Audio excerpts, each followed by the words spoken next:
Team India మహిళల జట్టు England women's జట్టుతో ఆడిన మొదటి టీ20లో అద్భుతమైన విజయాన్ని అందుకుంది.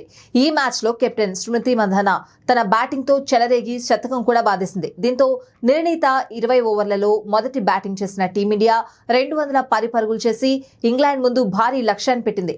ఇక 211 పరుగుల లక్ష్యంతో బరిలోకి దిగిన ఇంగ్లాండ్ను మన బౌలర్లు ఒక ఆట ఆడుకున్నారు. ఎక్కడా కుదురుకోనివ్వకుండా వికెట్లు తీయడంలో కేవలం 113 పరుగులకే ఆల్అౌట్ అయింది. ఇక టీమిండియా బౌలింగ్ లో శ్రీచరణి 4 వికెట్లు తీసి విజయంలో కీలక పాత్ర పోషించింది. ఇదిలా ఉండగా ఈ మ్యాచ్ టీమిండియా కెప్టెన్ సరికొత్త రికార్డ్ క్రియేట్ చేసింది. అదేంటంటే 3 ఫార్మెట్లలోనూ సెంచరీ చేసిన టీమిండియా మహిళా ప్లేయర్ గా చరిత్ర సృష్టించింది. ఇప్పటివరకు ఏ ప్లేయర్ కూడా ఇలాంటి ఫీట్ అందుకోలేదు. ఇక ఈ మ్యాచ్ లో ఆకాశమే హద్దుగా చెలరేగి 62 బంతుల్లో 112 పరుగులు చేసింది. ఇందులో 15 ఫోర్లు 3 సిక్సర్లు ఉన్నాయి.